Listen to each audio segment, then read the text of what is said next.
পিছত এতিয়া শুনকচোন বাজেট পঢ়াটো। ওম সৰ্বেশাম স্বস্তিৰ ভৱতু সৰ্বেশাম শান্তিৰ ভৱতু সৰ্বেশাম মংগলম ভৱতু। সকলোৰে কল্যাণ হওক, সকলোৰে বাবে শান্তি বিৰাজ কৰক, সকলোৱে পূৰ্ণতা লাভ কৰক, সকলোৰে জীৱন মংগলময় হওক। মাননীয় অধ্যক্ষ মহোদয়, বৃহৎ আৰণ্যক উপনিষদৰ এই জনকল্যাণ শান্তি মন্ত্ৰটি উপস্থাপন কৰি অসমৰ সমূহ জনগণৰ প্ৰতি শ্ৰদ্ধা আৰু প্ৰণিপাত জনাই মই এই পবিত্ৰ সদনত 2024-25 বৰ্ষৰ আয় ব্যয় সম্বলিত বাৰ্ষিক বিত্তীয় বিৱৰণ উত্থাপন কৰিবলৈ আগবাঢ়িছোঁ। এই জনকল্যাণ মন্ত্ৰৰ মাজত নিহিত হৈ আছে আজি উত্থাপন কৰিবলগীয়া বাজেটখনৰ সামগ্ৰিক দৰ্শনৰ সমস্ত সাৰ।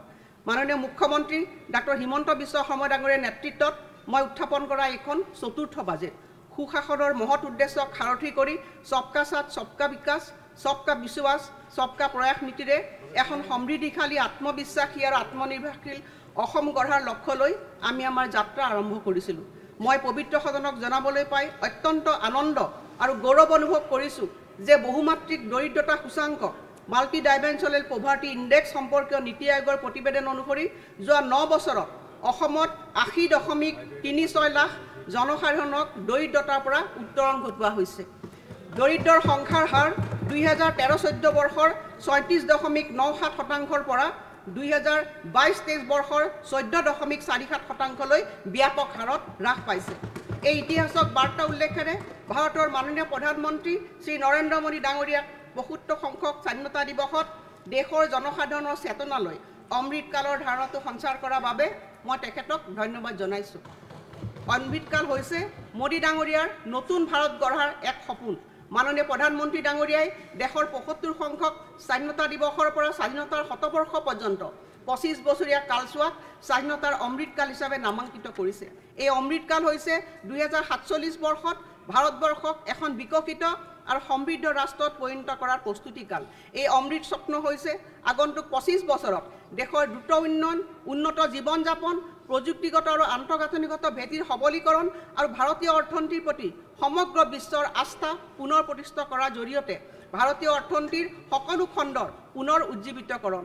এখন সমৃদ্ধিশালী অসম গঢ়াৰ প্ৰতি দেখুওৱা অফুৰন্ত সহযোগিতাৰ বাবে মই মাননীয় প্ৰধানমন্ত্ৰী শ্ৰী নৰেন্দ্ৰ মোদী ডাঙৰীয়ালৈ আন্তৰিক কৃতজ্ঞতা জ্ঞাপন কৰিছোঁ। এক শান্তিপূৰ্ণ পৰিৱেশ আৰু শক্তিশালী অৰ্থনৈতিক ভেটিয়ে এখন ৰাজ্যক বিকাশৰ দিশে আগুৱাই লৈ যোৱাৰ ক্ষেত্ৰত অনুঘটকৰ ভূমিকা পালন কৰে। এই শান্তিপূৰ্ণ বাতাবৰণ দীৰ্ঘস্থায়ী কৰাৰ ক্ষেত্ৰত মাননীয় কেন্দ্ৰীয় গৃহমন্ত্ৰী শ্ৰী অমৃত শ্বাহ ডাঙৰীয়াৰ আগবঢ়োৱা অকুণ্ঠ সহায় সহযোগিতাৰ বাবেও মই তেখেতক আন্তৰিক ধন্যবাদ জ্ঞাপন কৰিছোঁ। আমাৰ ৰাজ্যখনক অৰ্থনৈতিকভাৱে আগুৱাই নিয়াৰ ক্ষেত্ৰত আগবঢ়োৱা নিৰন্তৰ সহায় সহযোগিতাৰ বাবে মই কেন্দ্ৰীয় বিত্তমন্ত্ৰী শ্ৰীমতী নিৰ্মলা সীতাৰামন ডাঙৰীয়ানীৰো আন্তৰিক শলাগ লৈছোঁ। মাননীয় মুখ্যমন্ত্ৰী ডাক্তৰ হিমন্ত বিশ্ব শৰ্মা ডাঙৰীয়াৰ নেতৃত্বত আমাৰ চৰকাৰে ৰাজ্যখনৰ সৰ্বাংগীন বিকাশৰ বাবে শক্তিশালী পদক্ষেপ লৈছে। ইয়াৰ বাবে অসমবাসীৰ সাংস্কৃতিক, ৰাজনৈতিক, সামাজিক সুৰক্ষা নিশ্চিত কৰাৰ লগে লগে বিভিন্ন উন্নয়নমূলক কাৰ্যসূচী, কল্যাণকামী পদক্ষেপ আৰু বিশেষভাৱে অপৰাধ নিয়ন্ত্ৰণৰ ক্ষেত্ৰত আমাৰ চৰকাৰে কঠোৰ পদক্ষেপ গ্ৰহণ কৰিছে। দেশৰ প্ৰথম 5খন ৰাজ্যৰ ভিতৰত অসমৰ স্থান নিশ্চিত কৰাৰ লক্ষ্য বুকুত বান্ধি মুখ্যমন্ত্ৰী ডাঙৰীয়াই ঘোষণা কৰিছে যে অসমৰ প্ৰতিগৰাকী নাগৰিকৰ উত্তৰণ নোহোৱালৈকে আমি আমাৰ এই বিকাশৰ যাত্ৰা অব্যাহত ৰাখিম। মাননীয় মুখ্যমন্ত্ৰী ডাঙৰীয়াই বিৰামহীন গতিৰে ৰাজ্যখনক উজ্জীৱিত কৰিবলৈ সৰ্বোৎপ্ৰকাৰে যি প্ৰচেষ্টা গ্ৰহণ কৰিছে, সেই প্ৰচেষ্টাৰ বাবে তেখেতক আন্তৰিক শুভকামনা আৰু ধন্যবাদ জ্ঞাপন কৰিছোঁ। যোৱা প্ৰায় 3 বছৰত ৰাজ্য প্ৰশাসনৰ যি অভিজ্ঞতা আৰু অনুভৱ আমি সঞ্চয় কৰিলোঁ, সেই অভিজ্ঞতা আছিল অত্যন্ত প্ৰেৰণাদায়ক।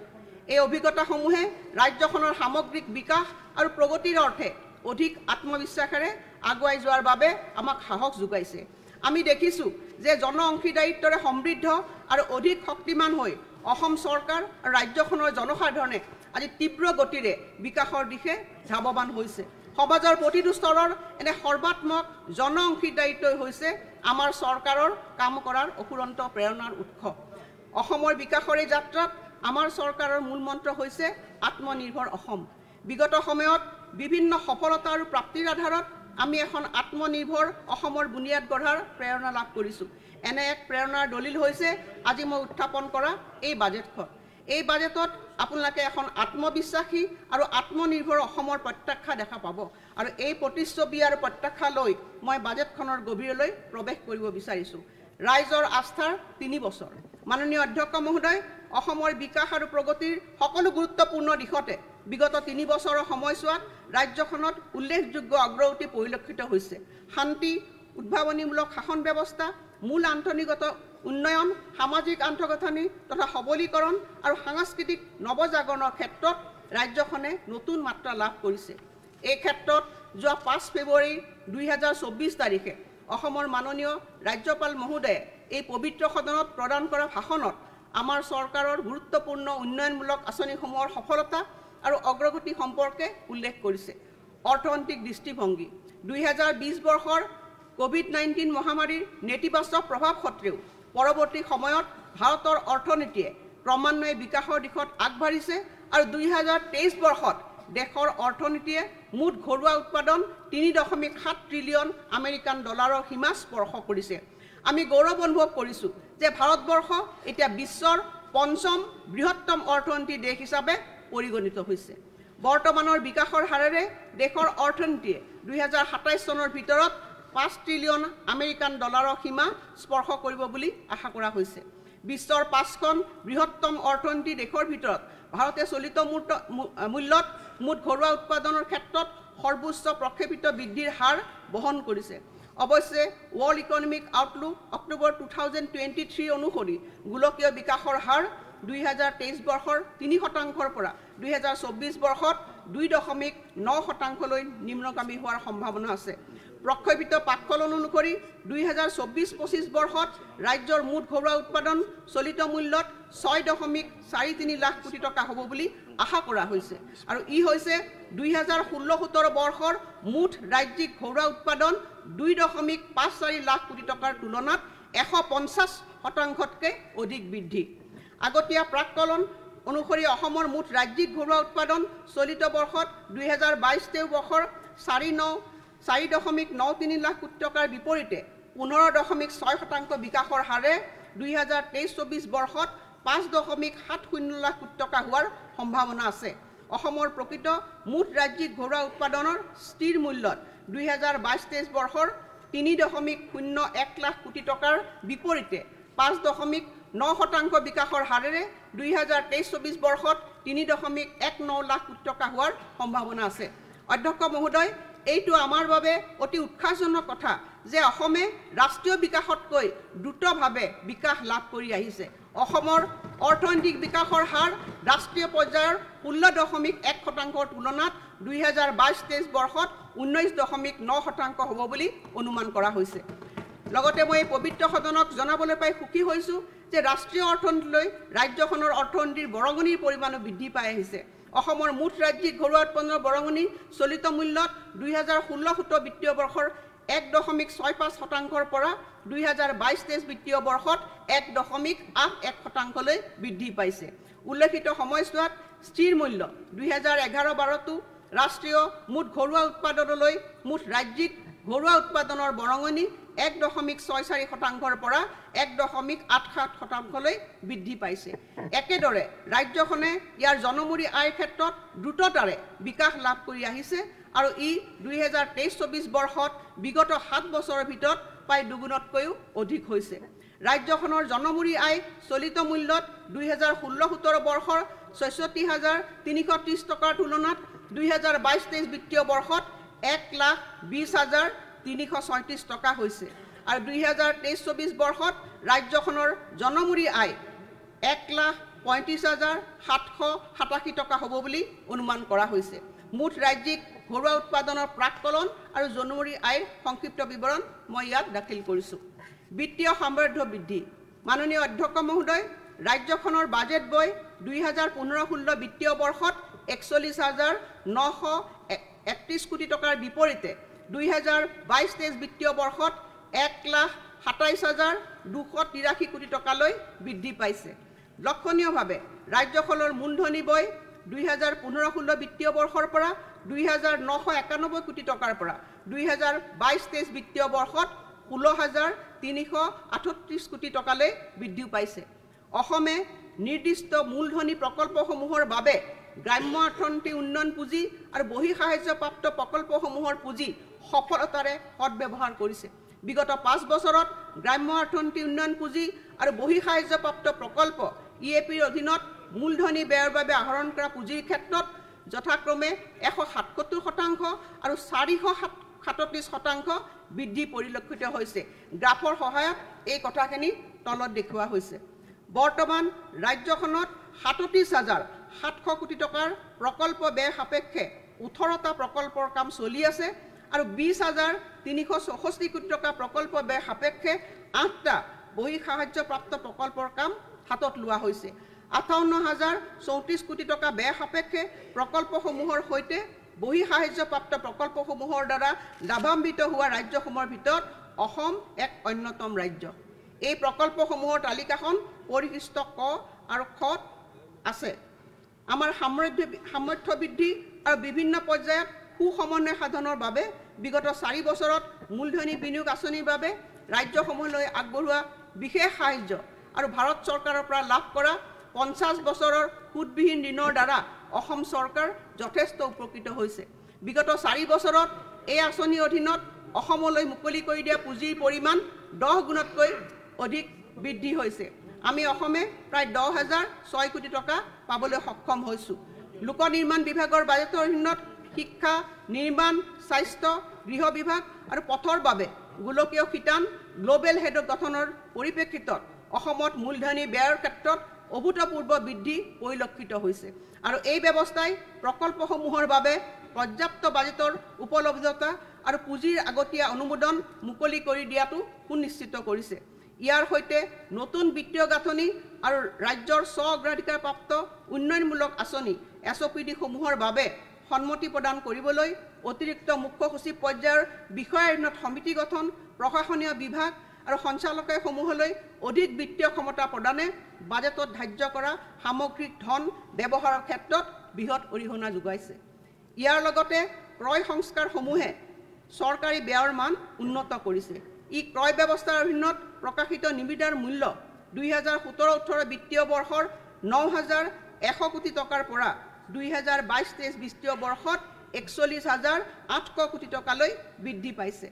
চৰকাৰে ই-মাৰ্কেট ব্যৱস্থাৰে হোৱা ক্ৰয় 2020-21 বিত্তীয় বৰ্ষৰ 174 কোটি টকাৰ পৰা 2023-24 বিত্তীয় বৰ্ষৰ জানুৱাৰীলৈ 1,532 কোটি টকাতকৈ অধিক বৃদ্ধি হৈছে। আন এক উল্লেখযোগ্য সাফল্য হৈছে প্ৰত্যক্ষ লাভালাভ হস্তান্তৰ আঁচনি ব্যৱস্থাৰ জৰিয়তে ডিজিটেল আন্তঃগাঁথনিৰ প্ৰৱৰ্তন। প্ৰত্যক্ষ লাভালাভ হস্তান্তৰ আঁচনি হৈছে এক উচ্চমানৰ ডিজিটেল মঞ্চ যাক প্লাগ এণ্ড প্লে ধৰণত এই আঁচনিসমূহ ৰূপায়ণ কৰিবলৈ তৈয়াৰ কৰা হৈছে। আজি যিকোনো বিভাগে প্ৰত্যক্ষ লাভালাভ হস্তান্তৰ আঁচনিসমূহ সহজে আৰম্ভ কৰি ৰূপায়ণ কৰিব পাৰে, যাৰ ফলত এই আঁচনিসমূহৰ প্ৰশাসনিক ব্যয় বহু পৰিমাণে হ্ৰাস পাব আৰু এই আঁচনিসমূহৰ সম্পূৰ্ণ ডিজিটেলকৰণ সুনিশ্চিত হ'ব। অৰুণোদয় আঁচনিখন এই ডিজিটেল মঞ্চৰ অধীনলৈ অনাৰ পিছত 1,65,000 হিতাধিকাৰীৰ নাম কৰ্তন কৰা হৈছে আৰু ইয়াৰ ফলত পৰীক্ষণৰ সময় তথা সাহায্য প্ৰদানৰ সময়ো বহুলাংশে হ্ৰাস পাইছে।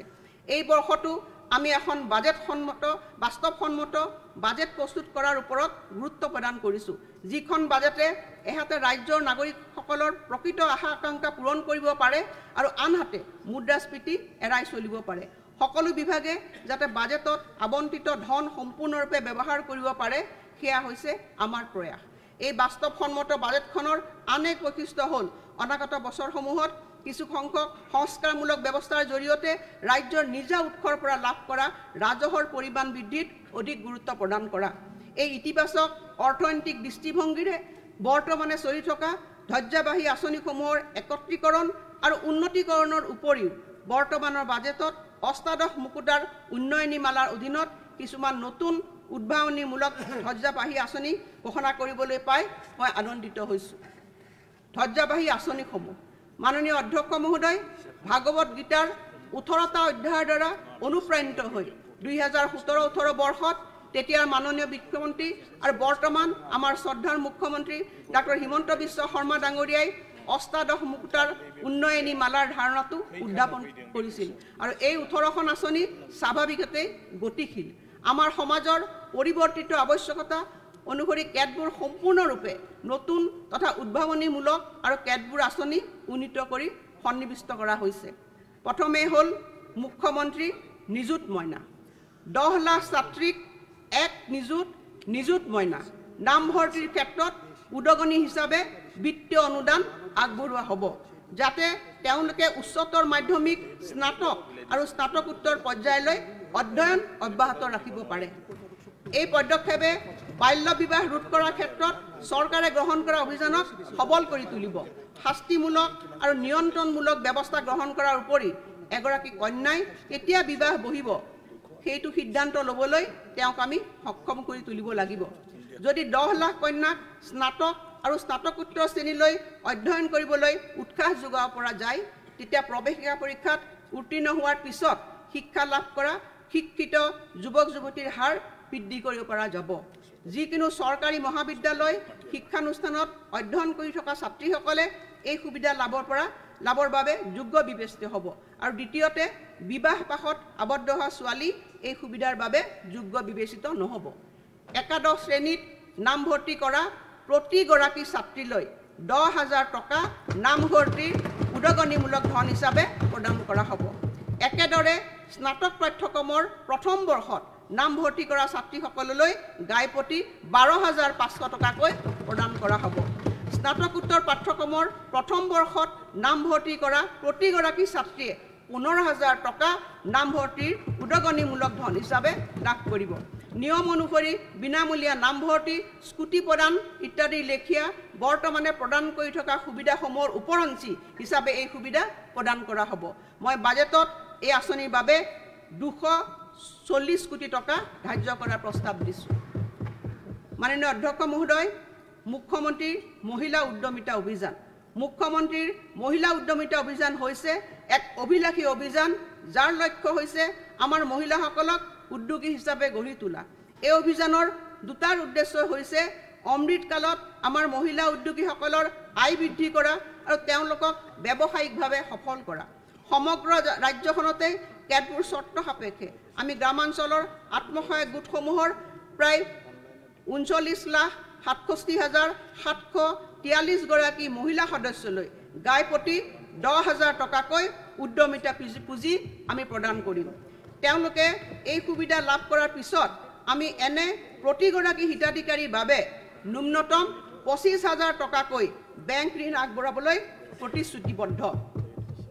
তদুপৰি এই ঋণৰ ধন তেওঁলোকে সদব্যৱহাৰ কৰি সময়মতে পৰিশোধ কৰিলে এনে প্ৰতিগৰাকী হিতাধিকাৰীলৈ 12,500 টকাৰ মূলধনী সাহায্য প্ৰদান কৰা হ'ব।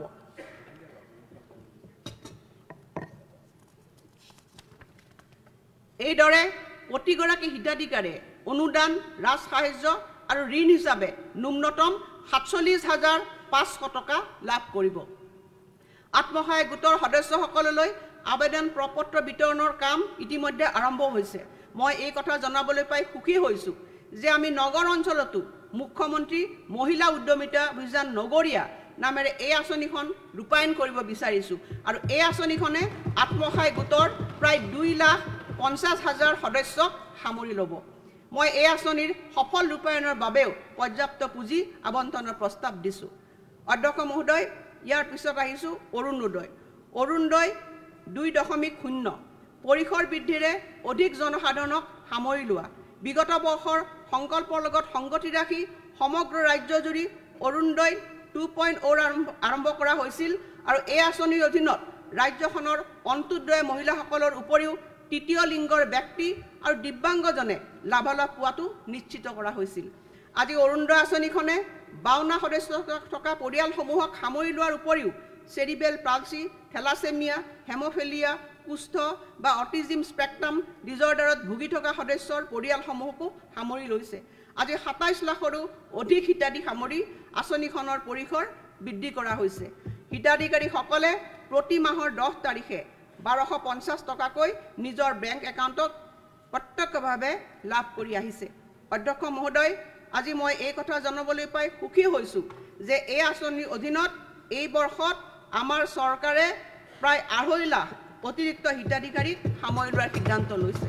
ইয়াৰ ফলত ৰাজ্যখনত সৰ্বাধিক 30 লাখৰো অধিক পৰিয়াল অৰুণোদয় আঁচনিৰ জৰিয়তে লাভান্বিত হ'ব।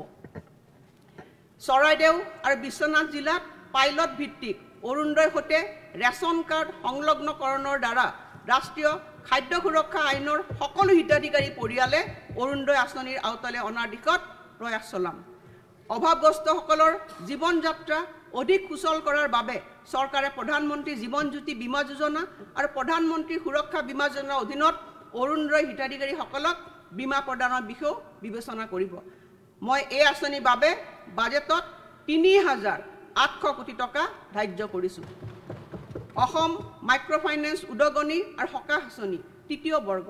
মই এই পবিত্ৰ সদনক জনাবলৈ পাই সুখী হৈছোঁ যে আমাৰ প্ৰতিশ্ৰুতি অনুসৰি অসম মাইক্ৰ' ফাইনেন্স উদগনি আৰু সকাহ আঁচনিৰ প্ৰথম পৰ্যায়ত প্ৰথম, দ্বিতীয় আৰু তৃতীয় শ্ৰেণীৰ প্ৰায় 12 লাখ ঋণ গ্ৰহণকাৰীয়ে মুঠ 2,081 কোটি টকাৰ আৰ্থিক সাহায্য লাভ কৰিছে।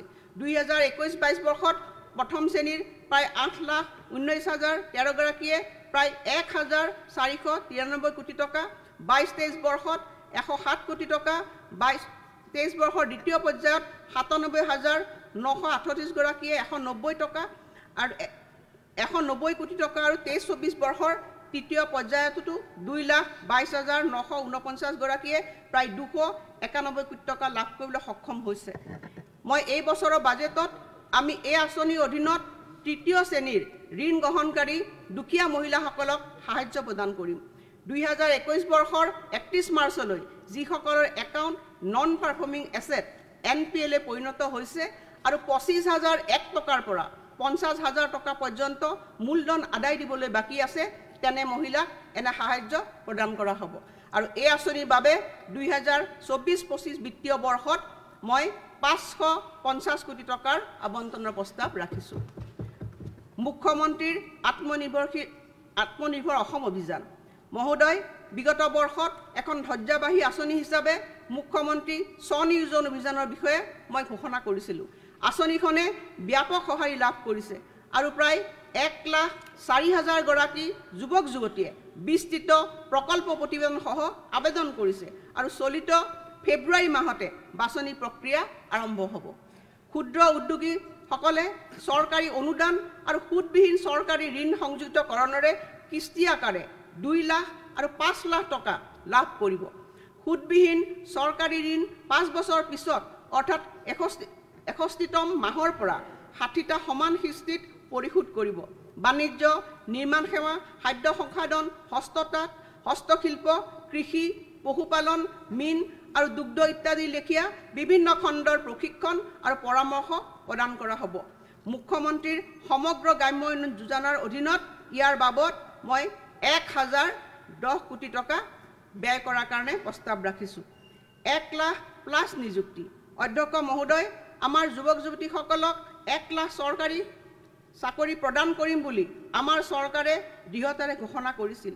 আজি গৌৰৱেৰে জনাওঁ যে 2024 বৰ্ষৰ জানুৱাৰী মাহলৈ আমি 94,506 গৰাকী চাকৰি প্ৰত্যাশীক সফলতাৰে নিযুক্তি দিছোঁ। বিতং তথ্য অধ্যক্ষ মহোদয় মই সদনত দাখিল কৰিছোঁ আৰু বিভাগ ভিত্তিক বিৱৰণ 2022, 23 আৰু 24 ইয়াত দাখিল কৰা হৈছে। মহাশয়, ইয়াৰ উপৰিও 35,910টা পদৰ বাবে ইতিমধ্যে বিজ্ঞাপন প্ৰকাশ কৰা হৈছে আৰু ইয়াৰ জৰিয়তে মুঠ 1,30,416টা চৰকাৰী চাকৰিৰ সুবিধা সৃষ্টি কৰা হৈছে। আপোনালোক সকলোৱে এই কথাত নিশ্চিত সহমত প্ৰকাশ কৰিব যে সম্ভৱপৰ কম সময়ৰ ভিতৰতে প্ৰথমবাৰৰ বাবে এনেকুৱা এক অভিলেখ পৰ্যায়ৰ নিযুক্তি প্ৰক্ৰিয়া সম্পন্ন হৈছে। এই নিযুক্তি প্ৰক্ৰিয়াৰ জৰিয়তে সৰ্বাধিক সংখ্যক পৰিয়ালক সামৰি লৈ আমি সামাজিক সমতা সম্ভৱ কৰিব বিচাৰিছোঁ। চৰকাৰী নিযুক্তিত সামাজিক সমতা। অধ্যক্ষ মহোদয়, আমি প্ৰায় লক্ষ্য কৰোঁ যে এটা পৰিয়ালত কেইবাজনো চৰকাৰী চাকৰিয়াল থকাৰ বিপৰীতে কিছুমান পৰিয়ালত এজনো চৰকাৰী চাকৰিয়াল নাই।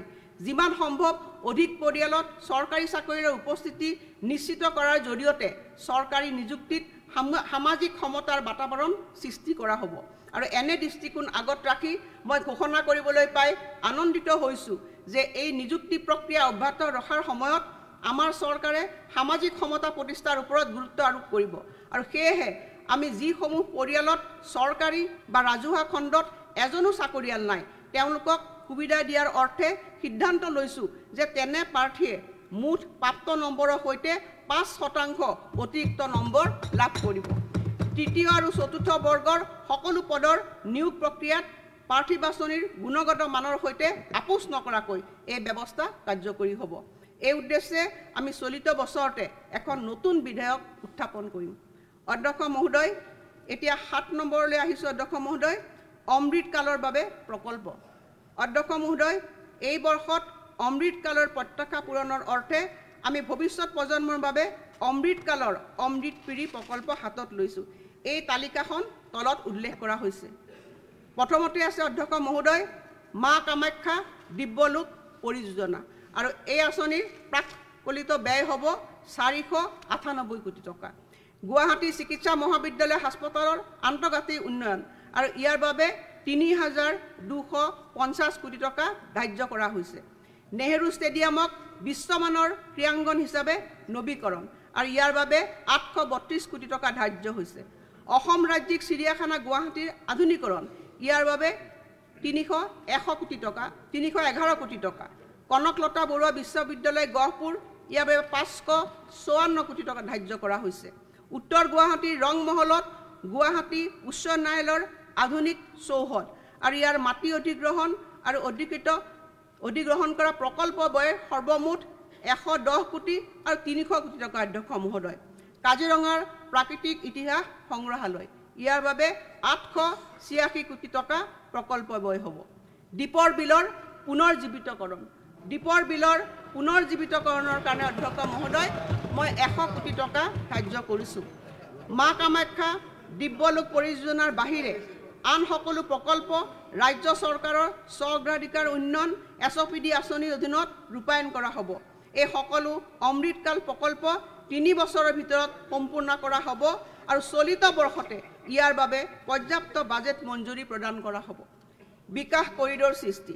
মহোদয়, মই এই কথা ঘোষণা কৰিবলৈ পাই আনন্দিত হৈছোঁ যে সকলোবোৰ পথ প্ৰকল্পৰ সময় সাপেক্ষ ৰূপায়ণৰ ফলশ্ৰুতিত অসমৰ লোক নিৰ্মাণ বিভাগৰ পথৰ দৈৰ্ঘ্যই 50,000 কিলোমিটাৰ অতিক্ৰম কৰিছে। বিগত 2 বছৰত আমি প্ৰতিদিনে গড় হিচাপত 12 কিলোমিটাৰ পথ নিৰ্মাণ কৰিবৰ কাৰণে সক্ষম হৈছোঁ। উল্লেখযোগ্য যে 2014 চনৰ পৰা অসমৰ সমগ্ৰ পথ দৈৰ্ঘ্য দুগুণলৈ বৃদ্ধি হৈছে। উন্নত মানৰ যোগাযোগ ব্যৱস্থাৰ এই ধাৰা অব্যাহত ৰাখি আমাৰ চৰকাৰে নিম্নোক্ত পথ নিৰ্মাণৰ আঁচনিসমূহ গ্ৰহণ কৰিছে। মুখ্যমন্ত্ৰীৰ পকীপথ নিৰ্মাণ আঁচনি 2022-23 বৰ্ষত আমি 2995 কিলোমিটাৰ পথৰ বাবে 2330 কোটি টকাৰ পুঁজিত অনুমোদন জনাইছিলোঁ, আৰু অতিৰিক্তভাৱে 2023-24 বিত্তীয় বৰ্ষত আমি 1480 কোটি টকাৰ বাজেটেৰে আন 1801 কিলোমিটাৰ পথ নিৰ্মাণত মঞ্জুৰি প্ৰদান কৰিছোঁ, আৰু কাম আৱৰ্তনৰ পৰ্যায়ত আছে। মুখ্যমন্ত্ৰীৰ উন্নত পকীপথ নিৰ্মাণ আঁচনি, এই আঁচনিৰ অধীনত আমি 22-23 বৰ্ষত 1363 কোটি টকা বাজেটেৰে 1202 কিলোমিটাৰ পথ নিৰ্মাণত অনুমোদন জনাইছিলোঁ, আৰু অতিৰিক্তভাৱে 23-24 বৰ্ষত 1550 কোটি টকা বাজেট আবণ্টনেৰে আমি 1137 কিলোমিটাৰ পথ উন্নয়নৰ কাম আৰম্ভ কৰিছোঁ, আৰু এইসমূহৰ কাম আবণ্টনৰ পৰ্যায়ত আছে। মুখ্যমন্ত্ৰীৰ মথাউৰি পকীকৰণ আঁচনি, ইয়াৰ অধীনত 529 কোটি টকা ব্যয়েৰে 328 কিলোমিটাৰ পথৰ কামত মঞ্জুৰি প্ৰদান কৰা হৈছে, আৰু এই কামে অগ্ৰগতি লাভ কৰিছে। মুখ্যমন্ত্ৰীৰ পথ নৱীকৰণ আঁচনি, এই আঁচনিৰ অধীনত 370 কোটি টকা ব্যয়েৰে 1848 কিলোমিটাৰ দৈৰ্ঘ্যৰ পথত অনুমোদন জনোৱা হৈছে, আৰু ইয়াৰ কাম চলি আছে। তদুপৰি 339 কোটি টকা ব্যয়েৰে 1707 কিলোমিটাৰ দৈৰ্ঘ্যৰ পথ নিৰ্মাণৰ কাম হাতত লোৱা হৈছে, আৰু ইয়াৰ বাবে কাম আবণ্টনৰ প্ৰক্ৰিয়া চলি আছে, আৰু চলিত বৰ্ষতো আমি এই আঁচনিখন অব্যাহত ৰাখিম। অধ্যক্ষ মহোদয়, অসম মালা 2.0, অসম মালাৰ অধীনৰ প্ৰকল্পসমূহৰ সফল ৰূপায়ণত উদ্বুদ্ধ হৈ অসম মালা 2.0 অধীনত 1000 কিলোমিটাৰ দৈৰ্ঘ্যৰ পথ সামৰি পথ সংযোগৰ পৰৱৰ্তী পৰ্যায়ৰ কাম আৰম্ভ কৰা হৈছে, আৰু অসম মালা 2.0ৰ মূল লক্ষ্য হ'ল বৰ্তমানে থকা ৰাষ্ট্ৰীয় ঘাইপথ আৰু গ্ৰাম্য পথসমূহৰ মাজত সংযোগী পথ স্থাপন কৰা, আৰু ইয়াৰ অধীনত 28খন জিলাৰ 38খন দলং সামৰি লোৱা অসম ৰোড নেটৱৰ্ক মাষ্টাৰ প্লেনৰ ওপৰত ভিত্তি কৰি 43টা অগ্ৰাধিকাৰপ্ৰাপ্ত পথ চিনাক্ত কৰা হৈছে। 2024 চনৰ মাৰ্চ মাহত অসমমালা 2.0 ৰূপায়ণৰ কাম আৰম্ভ হ'ব। এই প্ৰকল্পৰ ব্যয় হ'ব প্ৰায় 3,500 কোটি টকা। এই প্ৰকল্পসমূহৰ পথৰ তালিকা পৰিশিষ্ট গত উল্লেখ কৰা হৈছে। তদুপৰি ৰূপায়ণৰ বিভিন্ন পৰ্যায়ত থকা নিম্নলিখিত অভিলাষী প্ৰকল্পসমূহৰ বিষয়ে উল্লেখ কৰিবলৈ পাই মই অতি আনন্দ অনুভৱ কৰিছোঁ। এই পথসমূহৰ বিৱৰণী মই ইয়াত দাখিল কৰিছোঁ আৰু সম্পূৰ্ণ হোৱা কেইখনমান আঁচনিৰো বিৱৰণী মই ইয়াত দাখিল কৰিছোঁ আৰু অসমমালাৰ অধীনত ৰূপায়ণ হৈ থকা প্ৰধান আঁচনিসমূহৰ তালিকাও মই ইয়াত দাখিল কৰিছোঁ। অধ্যক্ষ মহোদয়, ইয়াৰ পিছত আহিছোঁ মুখ্যমন্ত্ৰী আৱাস যোজনা গ্ৰামীণ সকলোৰে বাবে গৃহ কাৰ্যসূচীৰ লক্ষ্য অনুসৰি 2023-24 বিত্তীয় বৰ্ষত আমি মুখ্যমন্ত্ৰী আৱাস যোজনা গ্ৰামীণ ঘোষণা কৰিছিলোঁ আৰু ইয়ে 1.30 লাখ টকাৰ সাহায্যৰে প্ৰথম পৰ্যায়ত 1,30,000টা অতিৰিক্ত গৃহ নিৰ্মাণৰ পথ প্ৰশস্ত কৰিব। এই বৰ্ষত আৰু এখোজ আগুৱাই এই গৃহসমূহৰ 10% অৰ্থাৎ 13,000 গৃহ চাহ জনগোষ্ঠী সম্প্ৰদায়ৰ যোগ্য হিতাধিকাৰীক প্ৰদান কৰা হ'ব। তদুপৰি পূৰ্বৰ বাদ পৰি যোৱা যোগ্য হিতাধিকাৰীসকলক সামৰি লোৱাৰ পদক্ষেপ হিচাপে 13,000 গৃহ 10% হিতাধিকাৰী পূৰ্বৰ আৰ্থসামাজিক আৰু জাতিগত পিয়ল আৰু অতিৰিক্ত তালিকাৰ পৰা বাদ পৰি যোৱা অতি দৰিদ্ৰ হিতাধিকাৰীসকলৰ বাবে আবণ্টন দিয়া হ'ব আৰু এয়া স্থায়ী অপেক্ষাৰ তালিকাত অন্তৰ্ভুক্ত নোহোৱা লোকৰ বাবে উপলব্ধ হ'ব। অধ্যক্ষ মহোদয়, মাননীয় প্ৰধানমন্ত্ৰী নৰেন্দ্ৰ মোদী ডাঙৰীয়াৰ পদক্ষেপ অনুসৰি 2024-25 বৰ্ষৰ অন্তৰ্বৰ্তীকালীন বাজেটত প্ৰধানমন্ত্ৰী আৱাস যোজনা গ্ৰামীণৰ অধীনত আগন্তুক 5 বছৰত 2 কোটিটা অতিৰিক্ত গৃহ নিৰ্মাণৰ ঘোষণা কৰা হৈছে। এই পদক্ষেপে অসমৰ দৰিদ্ৰ পৰিয়ালসমূহকো বিশেষভাৱে উপকৃত কৰিব আৰু মই মুখ্যমন্ত্ৰী আৱাস যোজনা এই আঁচনিখনৰ বাবে এই বিত্তীয় বৰ্ষত 600 কোটি টকা আবণ্টনৰ প্ৰস্তাৱ ৰাখিছোঁ। তদুপৰি আমাৰ চৰকাৰে অভিলাষী চৰকাৰী আৱাস প্ৰকল্পও হাতত লৈছে। আৰক্ষীৰ বাবে গৃহ মহোদয়, আৰক্ষী কৰ্মচাৰী আৰু তেওঁলোকৰ পৰিয়ালৰ বসবাসৰ সুব্যৱস্থাৰ বাবে আমাৰ চৰকাৰে অনাগত 5 বছৰত 1,000 বৰ্গফুটৰ 2টা শোৱনি কোঠাযুক্ত 10,000 নতুন গৃহ নিৰ্মাণৰ পৰিকল্পনা হাতত লৈছে। সমগ্ৰ অসমত সিঁচৰিত হৈ থকা অসম আৰক্ষী বেটেলিয়নসমূহৰ লগতে লাচিত বৰফুকন আৰক্ষী একাডেমীত এই গৃহসমূহ নিৰ্মাণ কৰা হ'ব। 2024-25 বিত্তীয় বৰ্ষত আমি 2,000টা গৃহ নিৰ্মাণৰ কাম সম্পূৰ্ণ কৰিম আৰু এই উদ্দেশ্যে মই 150 কোটি টকা এই বাজেটত ধাৰ্য কৰিছোঁ। সাফাই কৰ্মচাৰীসকলৰ বাবে গৃহ পৌৰসভা আৰু নগৰ সমিতি অঞ্চলসমূহত পৰ্যায়ক্ৰমে সাফাই কৰ্মচাৰীসকলক গৃহ প্ৰদান কৰাৰ বাবে এখন আঁচনি ঘোষণা কৰিবলৈ পাই মই নথৈ আনন্দিত হৈছোঁ, য'ত ষ্ট্ৰীট লাইট, পানী যোগান, উদ্যান, সমূহীয়া কেন্দ্ৰৰ দৰে অত্যাৱশ্যকীয় সা সুবিধাসমূহ থাকিব। চলিত বৰ্ষত সমগ্ৰ ৰাজ্যখনতে প্ৰথম পৰ্যায়ত 250টা গৃহ নিৰ্মাণৰ বাবে মই 37 কোটি 50 লাখ টকা ধাৰ্য কৰিছোঁ। অধ্যক্ষ মহোদয়, ইয়াৰ পিছতে গুৰুত্বপূৰ্ণ আঁচনিৰ বিষয়ে আহিছোঁ। বানপানীৰ দিশ সলনিৰ বাবে ব্ৰহ্মপুত্ৰৰ সৈতে জলাশয়সমূহৰ সংলগ্নকৰণৰ উদ্ভাৱনমূলক পদক্ষেপ। জলবায়ু স্পৰ্শকাতৰতা সূচাংক অনুসৰি জলবায়ু ক্ষেত্ৰত অসম আটাইতকৈ স্পৰ্শকাতৰ ৰাজ্য আৰু জলবায়ু পৰিৱৰ্তনজনিত প্ৰতিকূল বতৰৰ বাবে প্ৰতি বছৰে আমাৰ যথেষ্ট ধন হানি হয়। ই আমাৰ গাঁও আৰু চহৰ উভয়ৰে বাসিন্দাসকলক সমানে ক্ষতিগ্ৰস্ত কৰে। মথাউৰি নিৰ্মাণৰ দৰে পৰম্পৰাগত বান প্ৰতিৰোধ ব্যৱস্থাৰ আওতাৰ বাহিৰলৈ গৈ এক সৰ্বাংগীন আৰু সংহত জলসম্পদ পৰিচালনা ব্যৱস্থাৰ জৰিয়তে বানপানীজনিত দুৰ্যোগৰ মোকাবিলা কৰাৰ বাবে আমাৰ চৰকাৰ ৰাজ্যবাসীৰ ওচৰত দায়বদ্ধ। এই উদ্দেশ্য আগত ৰাখি আমি শেহতীয়া বিজ্ঞানসন্মত তথ্য আৰু অধ্যয়নেৰে নতুন পদক্ষেপ গ্ৰহণ কৰিছোঁ। বানপানী অন্যফালে বোৱাই নিয়াৰ বাবে উপযুক্ত জলাশয় আৰ্দ্ৰভূমি চিনাক্তকৰণৰ অৰ্থে আমি উত্তৰ পূব মহাকাশ প্ৰয়োগ কেন্দ্ৰৰ জৰিয়তে জৰীপ চলাইছিলোঁ। ইয়াৰ জৰিয়তে সৰ্বমুঠ 271টা জলাশয় হ্ৰদ, য'ত 10 হেক্টৰতকৈ বিস্তৃত পানী আছে, বানপানী অন্যফালে বোৱাই নিয়াৰ বাবে উপযুক্ত বিবেচিত হৈছে। উপযুক্ত বৈজ্ঞানিক তথ্য আৰু গৱেষণাৰ ভিত্তিত কেতবোৰ নতুন ব্যৱস্থাৰ প্ৰয়োগেৰে প্ৰথম পৰ্যায়ত জল ধাৰণ ক্ষমতা অতিৰিক্ত 220 লাখ কিউবিক মিটাৰলৈ বৃদ্ধি কৰাৰ জৰিয়তে কেইটামান বৃহৎ আকাৰৰ জলাশয় পুনৰ্জীৱিতকৰণ আৰু পুনৰুদ্ধাৰ কৰাৰ বাবে চিনাক্ত কৰা হৈছে। উত্তৰ পূব মহাকাশ প্ৰয়োগ কেন্দ্ৰ নেছেকে বানপানী সৃষ্টি কৰা নদীসমূহৰ জলবিজ্ঞান বিশ্লেষণ কৰিছিল। এই অধ্যয়নটোত এইটোৱে লক্ষ্য কৰা হৈছিল যে বানপানীয়ে পথ সলনিৰে কিছু সংখ্যক নদীৰ বানৰ আধিক্যৰ সময়ত ইয়াৰ জলৰাশি 20% পৰা 80%লৈ হ্ৰাস কৰিব পাৰে। এই পদক্ষেপে পৰ্যটন ক্ষেত্ৰখনক উল্লেখযোগ্যভাৱে সহায় কৰাৰ লগতে ভূভাগৰ নিম্নগামী জলপৃষ্ঠক ওপৰলৈ অনাত আৰু দুৰ্বল জল পৰিৱেশ তন্ত্ৰৰ পুনৰ উদ্ধাৰ কৰাত সহায় কৰিব। ই এক বহনক্ষম ধৰণেৰে পৰিৱেশ তন্ত্ৰজনিত সেৱাৰ ওপৰত নিৰ্ভৰ কৰা সম্প্ৰদায়সমূহক জীৱিকাৰ ক্ষেত্ৰত উপকৃত কৰিব। মথাউৰি নিৰ্মাণৰ পৰম্পৰাগত ব্যৱস্থাৰ পৰা আঁতৰি জলাশয় আৰু ব্ৰহ্মপুত্ৰৰ বানপানীৰ সংগত ব্যৱস্থাপনাৰ এই নতুন পদ্ধতি বান প্ৰতিৰোধৰ ক্ষেত্ৰত ৰাজ্যখনৰ এক যুগান্তকাৰী পদক্ষেপ। ইয়াৰ বাবে মই প্ৰায় 200 কোটি টকাৰ আবণ্টন দিয়াৰ বাবে প্ৰস্তাৱ কৰিছোঁ। চৰকাৰৰ মথাউৰি নিৰ্মাণ আৰু ব্যৱস্থাপনাৰ জৰিয়তে নিয়মীয়া গুৰুত্বপূৰ্ণ ব্যৱস্থাৰ উপৰি ই হ'ব এক অতিৰিক্ত কাৰ্যপন্থা।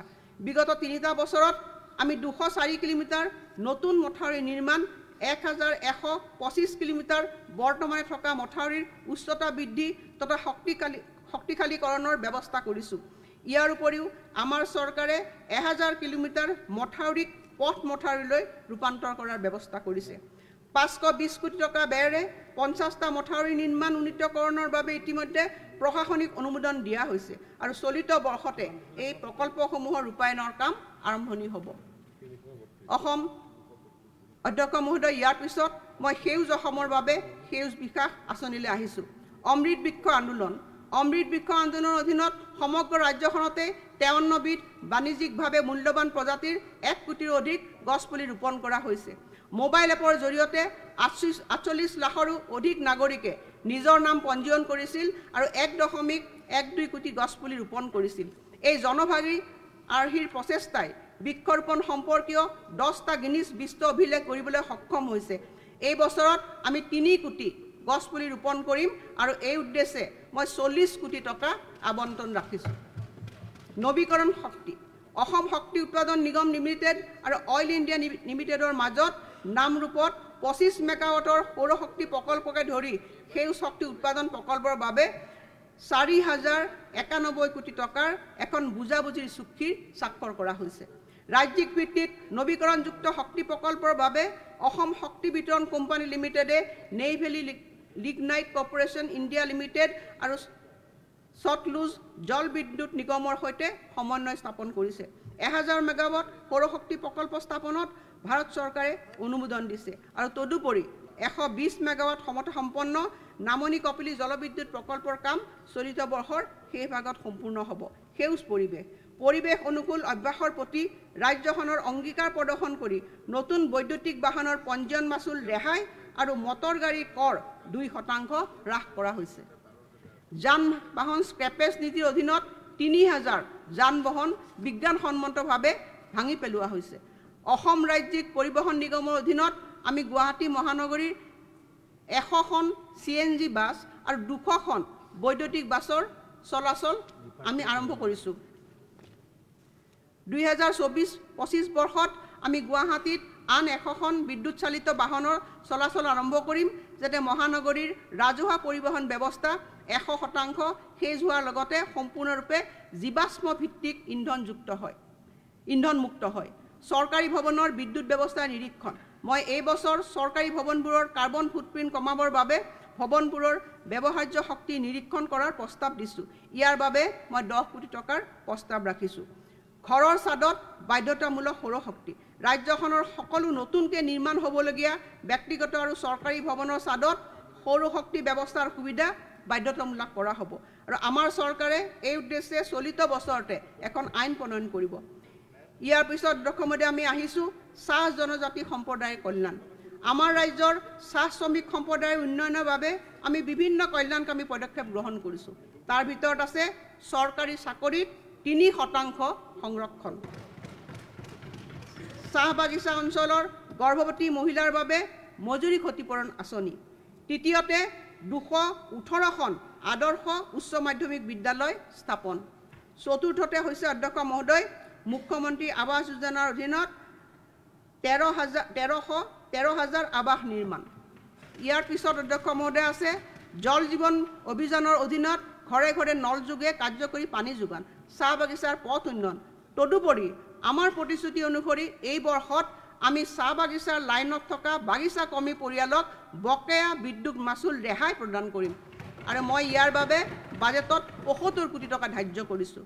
অধ্যক্ষ মহোদয়, ইয়াৰ উপৰিও চাহ জনজাতি সম্প্ৰদায়ৰ ভূমিৰ অধিকাৰ সংৰক্ষণৰ বাবে আমি ব্যৱস্থা গ্ৰহণ কৰিম আৰু এয়া পৰিলক্ষিত হৈছে যে ৩ প্ৰজন্ম ধৰি বসবাসৰ প্ৰমাণ দিব পৰাকৈ চাহ জনজাতি আৰু আন বহুতো খিলঞ্জীয়া সম্প্ৰদায়ৰ লোকৰ তথ্য প্ৰমাণ নাথাকে। ইয়াৰ ফলত তেওঁলোকে ভূমি বন্দবস্তিৰ সুবিধাৰ পৰা বঞ্চিত হয়।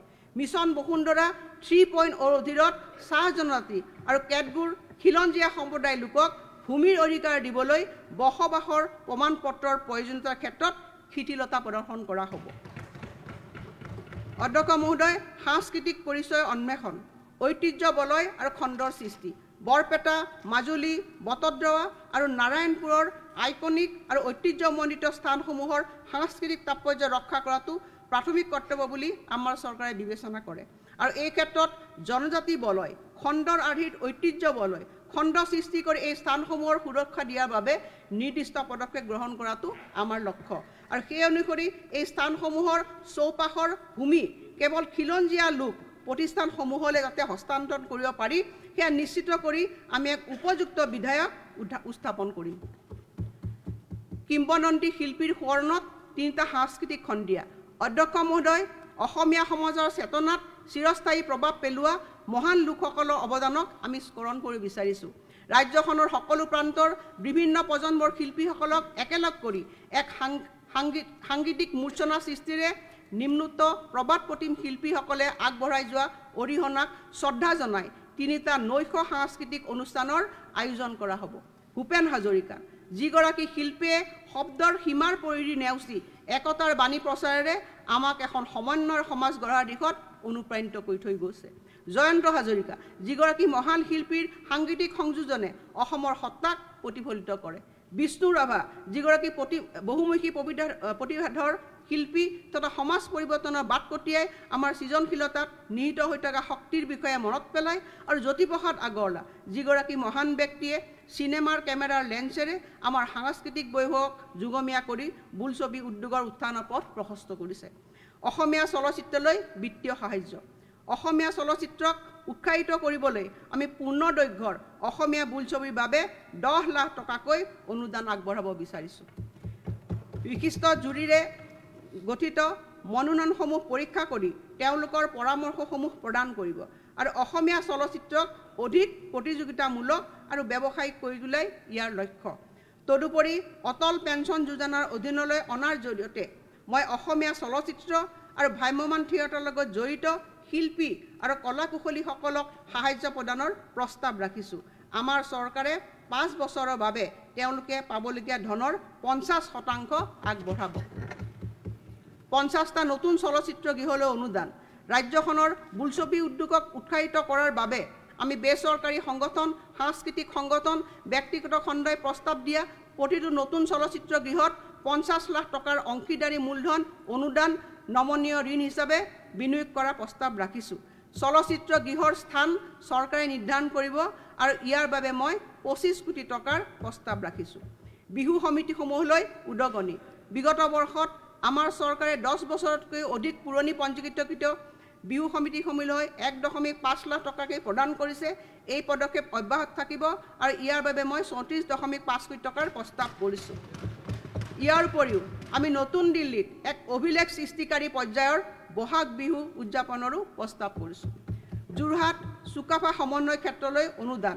মহাশয়, আহোম ৰাজত্বৰ প্ৰতিষ্ঠাতা চাওলুং চুকাফাৰ প্ৰতি সন্মান জনাই আমাৰ চৰকাৰে যোৰহাটৰ সৃষ্ট চুকাফা ক্ষেত্ৰক সাংস্কৃতিক আৰু ঐতিহাসিক ক্ষেত্ৰলৈ ৰূপান্তৰৰ বাবে প্ৰতিশ্ৰুতি অনুসাৰে পদক্ষেপ লৈছে আৰু চুকাফা সমন্বয়ৰ ক্ষেত্ৰৰ উন্নয়নৰ বাবে আগন্তুক 3 বছৰৰ সময়ছোৱাত মই 100 কোটি টকা অনুদানৰ প্ৰস্তাৱ ৰাখিছোঁ।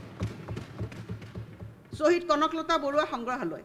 শ্বহীদ কনকলতা বৰুৱাৰ মহান আত্মবলিদানৰ প্ৰতি সন্মান প্ৰদৰ্শন কৰি আমি তেখেতৰ গৃহটো সংগ্ৰহালয়লৈ ৰূপান্তৰ কৰাৰ পৰিকল্পনা কৰিছোঁ আৰু এই পৰিকল্পনাৰ বাবে মই 5 কোটি টকা ধাৰ্য কৰিছোঁ। ভাওনা আৰু ৰাসলীলা। মাননীয় অধ্যক্ষ মহোদয়, সাংস্কৃতিক আৰু ধৰ্মীয় ক্ষেত্ৰত যাউতিযুগীয়া ঐতিহ্য বহনেৰে ভাওনাই ৰাজ্যখনৰ পৰম্পৰাগত সাংস্কৃতিক ক্ষেত্ৰখনত এক গুৰুত্ব স্থান দখল কৰি আহিছে।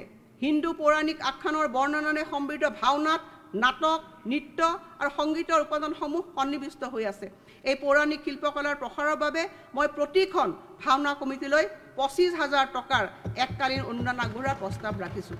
ইয়াৰ উপৰিও যিবোৰ ভাওনা সমিতিয়ে ৰাম বিজয়, অংকীয়া নাট পৰিৱেশন কৰিব, তেওঁলোকক অতিৰিক্তভাৱে 5,000 টকা দিয়াৰ মই প্ৰস্তাৱ ৰাখিছোঁ। শ্ৰী ৰামচন্দ্ৰক মহাপুৰুষ শ্ৰীমন্ত শংকৰদেৱে পৰম ব্ৰহ্মৰ পূৰ্ণ অৱতাৰ হিচাপে গ্ৰহণ কৰিছিল আৰু এয়া এক তাৎপৰ্যপূৰ্ণ ঘটনা যে মহাপুৰুষ শ্ৰীমন্ত শংকৰদেৱে তেওঁৰ মহাপয়নৰ পূৰ্বে ৰাম বিজয় অংকীয়া নাটকখন ৰচনা কৰিছিল। সত্ৰ সংৰক্ষণ। ইয়াৰ উপৰি ৰাজ্য চৰকাৰে গুৰুত্বপূৰ্ণ সত্ৰসমূহক সহায় কৰি আহিছে। 22.53 কোটি টকাৰে শ্ৰী শ্ৰী বটদ্ৰৱা থানৰ আভ্যন্তৰীণ উন্নয়নমূলক কাম সম্পূৰ্ণ কৰা হৈছে। সাংস্কৃতিক আৰু পৰ্যটন কেন্দ্ৰ হিচাপে শ্ৰী শ্ৰী বটদ্ৰৱা থানৰ উন্নয়নৰ থানখনৰ চৌহদৰ পুনৰ্জীৱিতকৰণৰ বাবে পদক্ষেপ লোৱা হৈছে আৰু প্ৰথম পৰ্যায়ৰ অধীনত লাভ কৰা অগ্ৰগতি তলত দিয়া জনায়। প্ৰথম পৰ্যায় ধন 50 কোটি, অগ্ৰগতি 88%। দ্বিতীয় পৰ্যায় ধন 114.22 কোটি আৰু ইয়াৰ অগ্ৰগতি হৈছে 68%। এই বছৰ আমি তৃতীয় পৰ্যায়ৰ অধীনত আনুমানিক 54 কোটি টকা ব্যয়েৰে সৌন্দৰ্যবৰ্ধনৰ কাম আৰম্ভ কৰিম।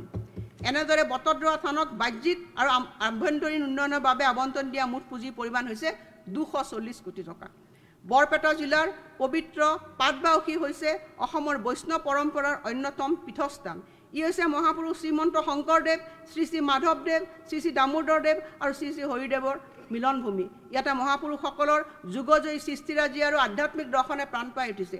ইয়াৰে শ্ৰীমন্ত শংকৰদেৱ থান আৰু শ্ৰী শ্ৰী দামোদৰদেৱৰ শ্ৰী শ্ৰী পাটবাউসী সত্ৰই আজিকোপতি সেই মহান বৈষ্ণৱী পৰম্পৰাক বলিষ্ঠ ৰূপত বৰ্তাই ৰাখিছে। সেয়েহে শ্ৰী শ্ৰী পাটবাউসী সত্ৰৰ উন্নয়ন আৰু সংবৰ্ধনৰ বাবে প্ৰথম পৰ্যায়ত 15 কোটি টকা ধাৰ্য কৰা হৈছে। তিতাবৰস্থিত শ্ৰী শ্ৰী কমলাবাৰী সত্ৰৰ সংৰক্ষণৰ বাবে 5 কোটি টকা আৰু ওদালগুৰি জিলাৰ বৰঙাজুলিস্থিত শ্ৰীমন্ত শংকৰদেৱ সত্ৰৰ বাবে 2 কোটি টকাৰ আবণ্টন দিয়াৰ মই প্ৰস্তাৱ ৰাখিছোঁ। তাৰালাংচু মহোৎসৱ। আমি গৌৰৱ অনুভৱ কৰোঁ যে আমাৰ চুবুৰীয়া ৰাজ্য নাগালেণ্ডে ব্যাপক উৎসাহেৰে হৰ্ণবিল মহোৎসৱৰ আয়োজন কৰি আহিছে আৰু ই ৰাষ্ট্ৰীয় আৰু আন্তঃৰাষ্ট্ৰীয় পৰ্যায়ত জনপ্ৰিয় হৈছে। তেওঁলোকৰ পৰা অনুপ্ৰাণিত হৈ আমি কাৰ্বি আংলঙৰ তাৰালাংচু মহোৎসৱক সকলো স্থানৰ পৰ্যটকক আকৰ্ষণ কৰিব পৰাকৈ গঢ়ি তুলিব বিচাৰিছোঁ। বিশ্ব মানচিত্ৰত স্থান পাব পৰাকৈ এই মহোৎসৱৰ উদযাপনৰ বাবে মই 3 কোটি টকা ধাৰ্য কৰিছোঁ। একেদৰে অসমৰ সকলো খিলঞ্জীয়া জনজাতিৰ সংস্কৃতিৰ বিকাশৰ বাবে আমাৰ চৰকাৰ অতিশয় আগ্ৰহী। পূৰ্ণ তীৰ্থ যোজনা, অযোধ্যালৈ তীৰ্থযাত্ৰা। মহাশয়, চলিত পুণ্যধাম আঁচনিৰ অধীনত তীৰ্থযাত্ৰীসকলক পুৰী, বৃন্দাবন আৰু বাৰাণসী আদি পবিত্ৰ স্থানসমূহ দৰ্শনৰ সুবিধা প্ৰদান কৰা হ'ব আৰু এই আঁচনিখন আমি এই বৰ্ষতো অব্যাহত ৰাখিম। ইয়াৰ উপৰি এই বৰ্ষত মই পুণ্য তীৰ্থ যোজনা ঘোষণা কৰিছোঁ আৰু ইয়াৰ অধীনত 25 কোটি টকা বাজেট ব্যৱস্থাপনাৰে 25,000 গৰাকী তীৰ্থযাত্ৰীক অযোধ্যাৰ ৰাম মন্দিৰলৈ তীৰ্থযাত্ৰা কৰাৰ সুবিধা আগবঢ়োৱা হ'ব। অধ্যক্ষ মহোদয়, ইয়াৰ পিছত আহিছোঁ এক নতুন আঁচনিলৈ। সেই আঁচনিখন হৈছে শিশুৰ উজ্জ্বল ভৱিষ্যতৰ বাবে। মহাশয়, ইতিমধ্যে আমি 5,000টা অংগনবাড়ী কেন্দ্ৰ নিৰ্মাণৰ বাটত আছে আৰু এই বৰ্ষত আমি 1250 কোটি টকা ব্যয়েৰে আন 5,000টা আদৰ্শ অংগনবাড়ী কেন্দ্ৰ নিৰ্মাণ কৰাৰ কাম হাতত ল'ম আৰু ইয়াৰ ফলস্বৰূপে ৰাজ্যখনত 10,000টা আদৰ্শ অংগনবাড়ী কেন্দ্ৰ নিৰ্মাণৰ আমাৰ প্ৰতিশ্ৰুতি বাস্তৱত ৰূপায়িত হ'ব। অধ্যক্ষ মহোদয়, অসমৰ বৰ্তমানৰ বিদ্যালয়সমূহৰ আন্তঃগাঁথনি উন্নয়নৰ বাবে লোৱা পদক্ষেপৰ অংশ হিচাপে আমাৰ চৰকাৰে 2,369.86 কোটি টকা ব্যয়েৰে ৰাজ্যৰ 322খন বিদ্যালয় ৰূপান্তৰ কৰিব আৰু এই বিদ্যালয়সমূহৰ তালিকা মই পৰিশিষ্ট ঘত উল্লেখ কৰিছোঁ। বৰ্তমানে 118খন চাহ বাগিচা আদৰ্শ বিদ্যালয় কাৰ্যক্ষম হৈ আছে আৰু চাহ বাগিচা অঞ্চলত আমি আন 100খন নতুন আদৰ্শ বিদ্যালয় স্থাপন কৰিম। ডিব্ৰুগড় বিশ্ববিদ্যালয় আৰু অন্যান্য শিক্ষানুষ্ঠানৰ ছাত্ৰ ছাত্ৰীৰ বাবে 50% পাঠ্যক্ৰম মাচুল জলপনী হিচাপে আগবঢ়াই আমাৰ চৰকাৰে সেল্ফ ফাইনেন্সিং স্কিমৰ অধীনত ছাত্ৰ ছাত্ৰীসকলক সহায় আগবঢ়াব। অহা 3 বছৰৰ সময়ছোৱাত ডিব্ৰুগড় বিশ্ববিদ্যালয়ক অত্যাধুনিক বিশ্ববিদ্যালয়ৰ কাৰণে ৰূপান্তৰ কৰাৰ বাবে 100 কোটি টকা পুঁজিৰ অনুদান আগবঢ়োৱা হ'ব। ইয়াৰ উপৰিও মই এই কথা ঘোষণা কৰিবলৈ পাই সুখী হৈছোঁ যে কৃষ্ণকান্ত সন্দিকৈ মুক্ত বিশ্ববিদ্যালয়লৈ 20 কোটি টকাৰ পুঁজিৰ অনুদান আগবঢ়োৱা হ'ব। 126টা বিধানসভা সমষ্টিত খেল মহাৰণ আৰু যুৱ সংঘ। মই এই পবিত্ৰ সদনক জনাবলৈ পাই আনন্দ পাইছোঁ যে মুখ্যমন্ত্ৰী হিমন্ত বিশ্ব শৰ্মা ডাঙৰীয়াৰ সবল নেতৃত্বত খেল মহাৰণৰ জৰিয়তে উদীয়মান খেলুৱৈসকলক সৰ্বতোপ্ৰকাৰে উৎসাহ জনোৱাৰ বাবে ক্ৰীড়াক তৃণমূল পৰ্যায়লৈ লৈ যোৱা হৈছে। ভাৰতৰ মাননীয় প্ৰধানমন্ত্ৰী ডাঙৰীয়াও এই প্ৰচেষ্টাৰ শলাগ লৈছে। বিভিন্ন ক্ৰীড়া প্ৰতিযোগিতা অনুষ্ঠিত কৰিবলৈ এক সুসংগঠিত ব্যৱস্থা কৰাৰ লগতে খেল মহাৰণ জনভাগিদাৰী আন্দোলনক আগুৱাই লৈ যোৱাৰ উদ্দেশ্যে আমি প্ৰতিটো বিধানসভা সমষ্টিত এটাকৈ যুৱ সংঘ স্থাপনৰ প্ৰস্তাৱ লৈছোঁ। 126টা বিধানসভা সমষ্টিৰ প্ৰতিটো যুৱ সংঘৰ মেৰামতি আৰু খেলৰ সামগ্ৰী ভঁৰালৰ বাবে মই বৰ্ষত 15 লাখ টকা আবণ্টন দিয়াৰ প্ৰস্তাৱ ৰাখিছোঁ। ক্ৰীড়া প্ৰতিভাক উৎসাহ জনোৱাৰ উদ্দেশ্যে 28.30 কোটি টকা ব্যয়েৰে কোকৰাঝাৰত এটা নতুন উচ্চ কাৰ্যক্ৰম ক্ৰীড়া কেন্দ্ৰ স্থাপন কৰাৰ প্ৰস্তাৱ আগবঢ়াইছোঁ। যোৰহাট আৰু গুৱাহাটীৰ পিছত এই ৰাজ্যখনৰ বাবে এনেকুৱা তৃতীয়টো প্ৰতিষ্ঠান হ'ব। ইয়াৰ উপৰি ৰাজ্যখনত বিশ্বমানৰ ক্ৰীড়া আন্তঃগাঁথনি নিৰ্মাণৰ বাবে আমি নিম্নলিখিত ষ্টেডিয়ামসমূহ নিৰ্মাণৰ পদক্ষেপ লৈছোঁ। 300 কোটি টকা ব্যয়েৰে গুৱাহাটীত চন্দ্ৰপুৰ ষ্টেডিয়াম, 401 কোটি টকা ব্যয়েৰে ডিব্ৰুগড় জিলাৰ খনিকৰ ষ্টেডিয়ামক 5,000ৰ পৰা 15,000 আসনযুক্ত ষ্টেডিয়াম হিচাপে উন্নতিকৰণ। 2024 চনৰ নৱেম্বৰত বিনিয়োগকাৰী সন্মিলন, বিকশিত Bharat at the rate of 2047, আত্মনিৰ্ভৰ ভাৰত আৰু মেক ইন ইণ্ডিয়াকে ধৰি ভাৰত চৰকাৰৰ বিভিন্ন লক্ষ্যৰ লগত সংগতি ৰাখি অসমেও ৰাজ্যখনলৈ বিনিয়োগ আকৰ্ষণৰ বাবে সক্ৰিয়ভাৱে প্ৰচেষ্টা চলাই আহিছে। ৰাজ্য চৰকাৰে G20 সম্পৰ্কীয় 5টা অনুষ্ঠান সফলতাৰে আয়োজন কৰিছে আৰু মাননীয় প্ৰধানমন্ত্ৰী ডাঙৰীয়াৰ পৰামৰ্শ অনুসৰি বসুধৈৱ কুটুম্বকম বাণিজ্যৰ দ্বাৰা একত্ৰিত বিশ্ব নীতি আঁকোৱালি লোৱাৰ লগতে ভাৰতে G20 সন্মিলন সফলতাৰে আয়োজন কৰাৰ ফলত দেশজুৰি বিশ্বজুৰি যে সদিচ্ছাৰ সৃষ্টি হৈছে তাৰ দ্বাৰা ৰাজ্যখনো লাভান্বিত হ'ব বুলি আশা কৰা হৈছে। মই ঘোষণা কৰিলোঁ যে 2024 বৰ্ষৰ নৱেম্বৰ মাহত আমি এখন গোলকীয় বিনিয়োগকাৰী সন্মিলন অনুষ্ঠিত কৰিম। এই সন্মিলনখনত বিশ্ব তথা ভাৰতৰ বৃহৎ ঔদ্যোগিক প্ৰতিষ্ঠানসমূহে অংশগ্ৰহণ কৰিব আৰু ইয়ে অসমক বিনিয়োগ উজ্জীৱিত কৰি তোলাৰ ক্ষেত্ৰত অধিক নিয়োগ সৃষ্টি কৰিব আৰু ইয়াৰ উদ্দেশ্যে মই 25 কোটি টকা আবণ্টন ৰাখিছোঁ। মুখ্যমন্ত্ৰী সংগ্ৰহালয়, অমৃত কালচোৱাত ৰাজ্যখনে গুৱাহাটীত এটা অত্যাধুনিক মুখ্যমন্ত্ৰী সংগ্ৰহালয়ৰ নিৰ্মাণৰ লক্ষ্য লৈছে। এই সংগ্ৰহালয়টোৱে আমাৰ ৰাজ্যখনৰ প্ৰগতিত বিশেষ গতি প্ৰদান কৰা প্ৰতিগৰাকী মুখ্যমন্ত্ৰীৰ সবল নেতৃত্ব, তেওঁলোকে সন্মুখীন হোৱা প্ৰত্যাহ্বান আৰু লাভ কৰা কৃতিত্বসমূহৰ বিষয়ে সজীৱ তথ্য দাঙি ধৰিব। মুখ্যমন্ত্ৰী সংগ্ৰহালয়ে যে কেৱল আমাৰ অতীতকে সংৰক্ষণ কৰিব এনে নহয়, ই আমাৰ ভৱিষ্যত প্ৰজন্মক তেওঁলোকৰ গণতান্ত্ৰিক ভেটিক লৈ গৌৰৱান্বিত কৰিব আৰু অসমৰ গণতান্ত্ৰিক স্বকীয়তাক আগুৱাই নিয়াত অৰিহণা যোগাব। অধ্যক্ষ মহোদয়, এতিয়া মই সদনৰ জ্ঞাতাৰ্থে কিছু প্ৰধান ঘোষণা বেকত কৰিব বিচাৰিছোঁ। প্ৰথমতে আছে অসম আৰক্ষীত অগ্নিবীৰৰ বাবে সংৰক্ষণ। আমাৰ চৰকাৰে যোগ্য অগ্নিবীৰৰ বাবে অসম আৰক্ষীত 10% পদ সংৰক্ষণৰ ব্যৱস্থা কৰিব। অৱশ্যে স্থানীয় প্ৰাৰ্থীৰ বাবেহে এইটো প্ৰযোজ্য হ'ব। কণী, গাখীৰ আৰু মাছ উৎপাদনত আত্মনিৰ্ভৰশীলতা, এই ব্যৱস্থাই কৰ্মসংস্থান সৃষ্টি কৰাৰ লগতে উপাৰ্জন বৃদ্ধি আৰু গ্ৰামাঞ্চলৰ উন্নয়নতো উদগনি যোগাব। ৰাজ্যখনত দুগ্ধ উৎপাদন বৃদ্ধিৰ উদ্দেশ্যে গোপালকসকলক প্ৰত্যক্ষভাৱে সহায় কৰাৰ বাবে তেওঁলোকলৈ ৰাজসাহায্য হিচাপে 25 কোটি টকা আগবঢ়োৱা হ'ব। উত্তৰ পূব দুগ্ধ পাম আৰু খাদ্য পৰিসীমিত ইকুইটি নিৱেশ হিচাপে ইতিমধ্যে আগবঢ়োৱা 10 কোটি টকাৰ উপৰি উপৰোক্ত ৰাজসাহায্যৰ ধনৰাশি আগবঢ়োৱা হ'ব। কণীৰ উৎপাদন বৃদ্ধিৰে স্বনিৰ্ভৰশীল হোৱাৰ উদ্দেশ্যে আমাৰ চৰকাৰে কণী পৰা কুকুৰা পালনৰ ওপৰত গুৰুত্ব আৰোপ কৰিছে। আমি ইতিমধ্যে পৰম্পৰাগত ঘৰতো কুকুৰা পালন কৰা পালকসকলে কম খৰচত পুহিব পৰা কুকুৰা যোগান ধৰাৰ বাবে ব্যৱস্থা গ্ৰহণ কৰিছোঁ। এই ক্ষেত্ৰত আমি যথোপযুক্ত উদগনি আগবঢ়াম। এই উদ্দেশ্যে মই 25 কোটি টকা ধাৰ্য কৰিছোঁ। কেন্দ্ৰীয় আঁচনি আৰু বহি সাহায্যপ্ৰাপ্ত পুঁজিৰ সহায়েৰে আমি ৰাজ্যখনত মৎস্য উৎপাদন বৃদ্ধিৰো পৰিকল্পনা কৰিছোঁ। ক্ষুদ্ৰ চাহ খেতিয়কসকলক উদগনি, ৰাজ্যখনৰ ক্ষুদ্ৰ চাহ খেতিয়কসকলে গ্ৰহণ কৰা বিভিন্ন পদক্ষেপৰ বাবে আমি উদগনি যোগাম। ইয়াৰ বাবে চাহ সংসাধন সুবিধাৰ আধুনিকৰণত সহায় কৰাৰ লগতে নতুন প্ৰযুক্তি ব্যৱহাৰৰ বাবে চাহ খণ্ডৰ লগত জড়িতসকলক প্ৰশিক্ষণ দিয়াৰ ব্যৱস্থা কৰিম। ক্ষুদ্ৰ চাহ খেতিয়কসকলৰ উৎস সাধনৰ বাবে মই বাজেটত 15 কোটি টকা ধাৰ্য কৰিছোঁ। ষ্টাৰ্টআপ অভিযান এই কথা জনাবলৈ পাই সুখী হৈছোঁ যে ৰাজ্যখনত উদ্যমিতাৰ মানসিকতা সৃষ্টি কৰিবৰ কাৰণে অসমৰ ষ্টাৰ্টআপ ভেঞ্চাৰ পুঁজি এই বৰ্ষটো অব্যাহত ৰাখিম আৰু ইয়াৰ বাবে 18 কোটি টকা বাজেট আবণ্টন ৰাখিছোঁ।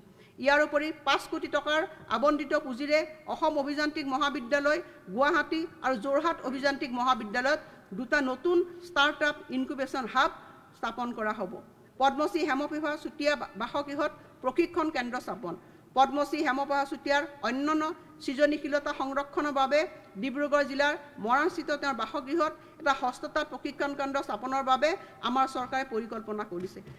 তদুপৰি আমাৰ শিপিনীসকলক আত্মনিৰ্ভৰশীল কৰি তোলা আৰু তেওঁলোকৰ উত্তৰণৰ অৰ্থে 2024-25 বিত্তীয় বৰ্ষত আমি 1000খন তাঁতশাল মাইনাশাল বিতৰণ কৰিম আৰু ইয়াৰ বাবে মই 14 কোটি টকা ধাৰ্য কৰিছোঁ। প্ৰধানমন্ত্ৰী বিশ্বকৰ্মা যোজনা আঁচনি। প্ৰধানমন্ত্ৰী বিশ্বকৰ্মা যোজনাৰ অধীনত প্ৰধানমন্ত্ৰী বিশ্বকৰ্মা প্ৰমাণপত্ৰ তথা পৰিচয় প্ৰদানৰ জৰিয়তে 18টা শাখাত নিয়োজিত কাৰুশিল্পী তথা কাৰিকৰীসকললৈ সম্পূৰ্ণ সহায় আগবঢ়োৱা হ'ব। PM বিশ্বকৰ্মা পৰ্টেল যোগে এতিয়ালৈকে 4,97,968খন আবেদন পত্ৰ লাভ কৰিছোঁ, যিটো সমগ্ৰ দেশৰ ভিতৰতে ষষ্ঠ সৰ্বোচ্চ সংখ্যা। কৃষি যান্ত্ৰিকীকৰণ 2024-25 বিত্তীয় বৰ্ষত আমাৰ খাদ্য সংসাধন পাৰিপাৰ্শ্বিকতা শক্তিশালী কৰাৰ লগতে কৃষকৰ কাম কাজত সহায়ক হোৱাকৈ তেওঁলোকৰ মাজত 2000খন পাৱাৰ টিলাৰ, 70খন ট্ৰেক্টৰ, ৰিপাৰ ইত্যাদি বিতৰণ কৰা হ'ব। তদুপৰি সমূহীয়া সেৱাখণ্ডৰ বাবে 10.93 কোটি টকা আৰু কাষ্টম হায়াৰিং চেণ্টাৰ্ছৰ বাবে 8.4 কোটি টকাৰ প্ৰস্তাৱ ৰাখিছোঁ। ঘৰৰ ছাদত সৌৰ শক্তিকৰণ। আমাৰ চৰকাৰেও সংশ্লিষ্ট ৰাজ্যিক অংশ প্ৰদানেৰে এই পাৰিপাৰ্শ্বিক অনুকূল আঁচনিখন ৰূপায়ণ কৰিব। জলবায়ু সম্পৰ্কীয় কাম কাজ। দেশৰ মাননীয় প্ৰধানমন্ত্ৰী নৰেন্দ্ৰ মোদী ডাঙৰীয়াৰ আহ্বানৰ প্ৰতি আমি সঁহাৰি জনাই 2023 চনৰ 22 মাৰ্চত অসমত মিছন লাইফষ্টাইল ফৰ এনভাইৰনমেণ্টৰ শুভ আৰম্ভণি কৰিছোঁ। অধ্যক্ষ মহোদয়, অমৃত গুৱাহাটী সংহত গোলকীয় মহানগৰ। অসম চৰকাৰে 2022-23 বিত্তীয় বৰ্ষত বাজেট ভাষণত অমৃত গুৱাহাটী সংহত গোলকীয় মহানগৰ নামৰ এখন বিশ্বমানৰ সংহত বাণিজ্যিক মহানগৰ গঢ়ি তোলাৰ বাবে প্ৰতিশ্ৰুতি দিছিলোঁ।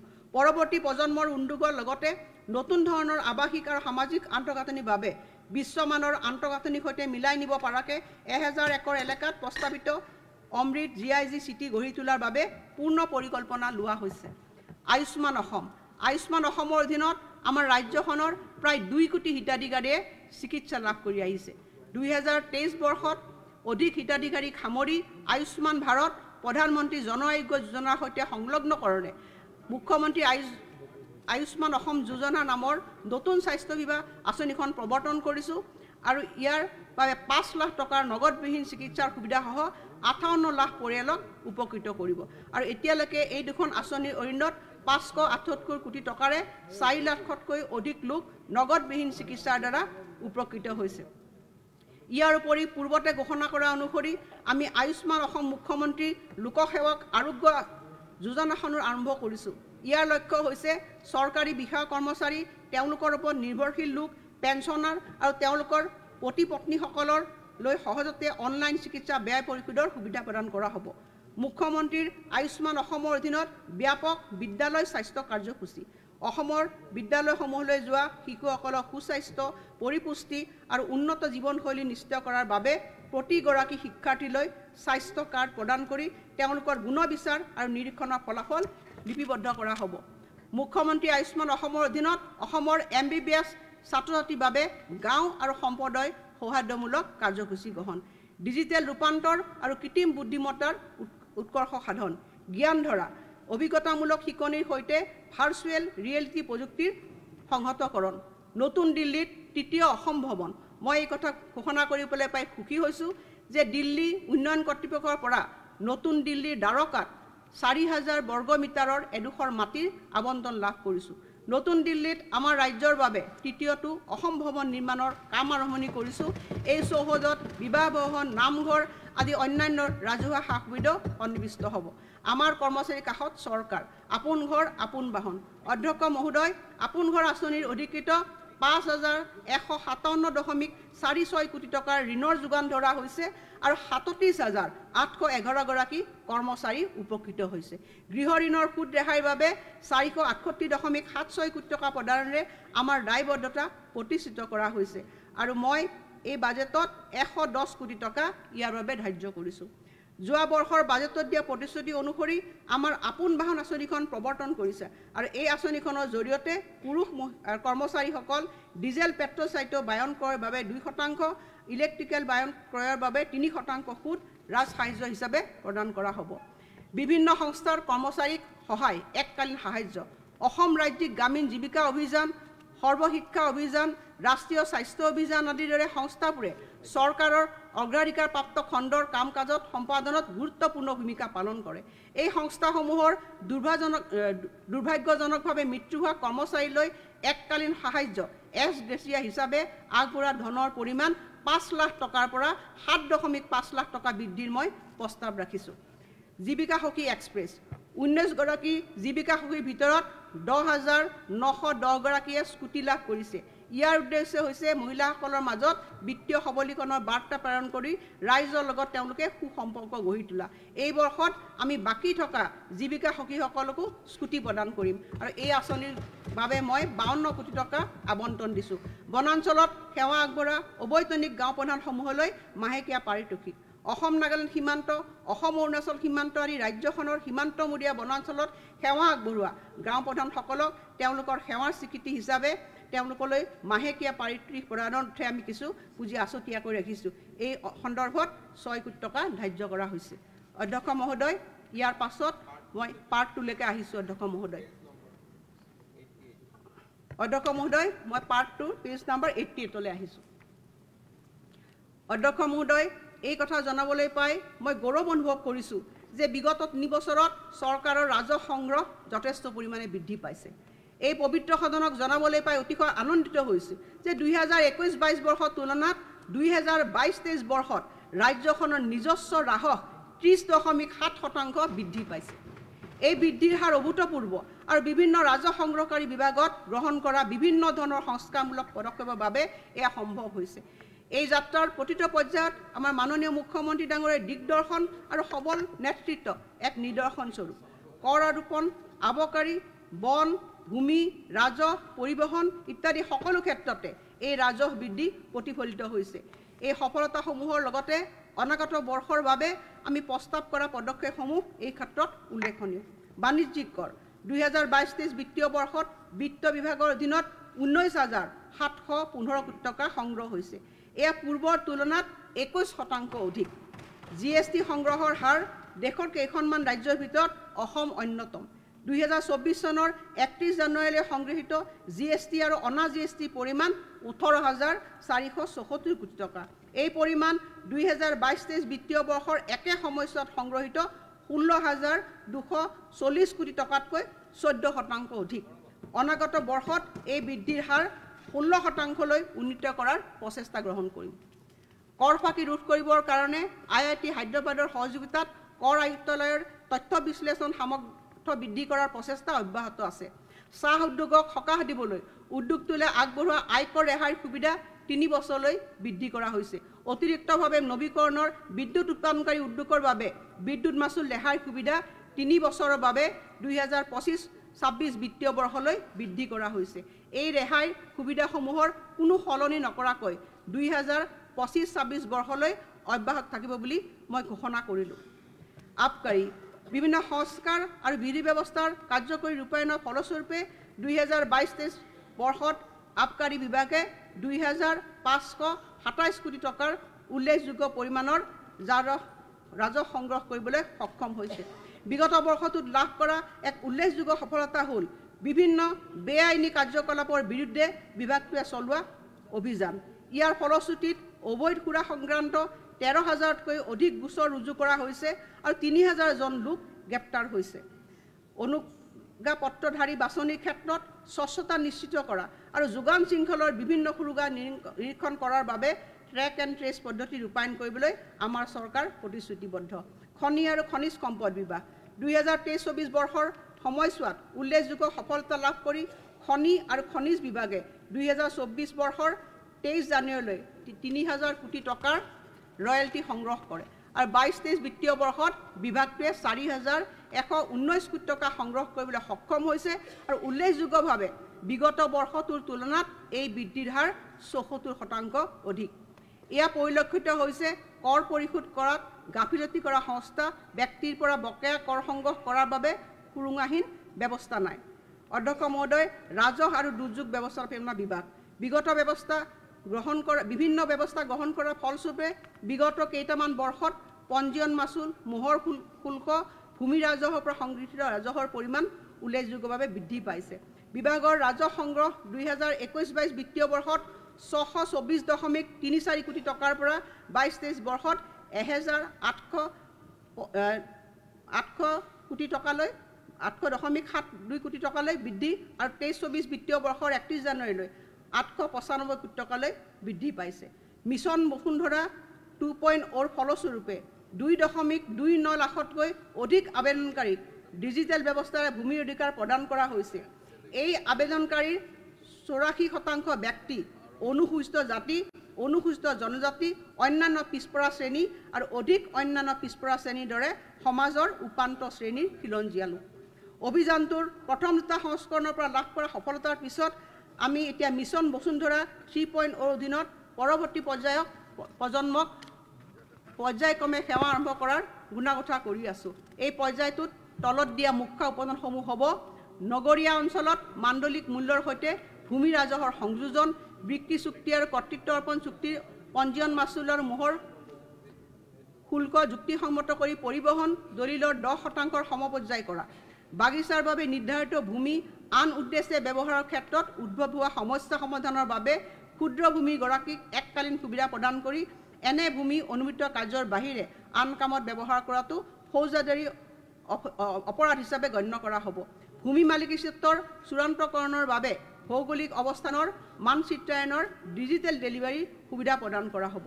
ভূমি ৰাজহৰ বকেয়া সংগ্ৰহৰ বাবে অভিযান আৰ্হিত বিশেষ প্ৰচাৰ।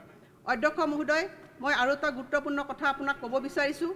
ধৰ্মীয় অনুষ্ঠানসমূহৰ সক্ৰিয়ভাৱে ব্যৱহাৰ নোহোৱা যথেষ্ট পৰিমাণৰ উপৰঞ্চি ভূমি আছে। এই ভূমিৰ কিছু অংশ খিলঞ্জীয়া লোকৰ দখলত আছে।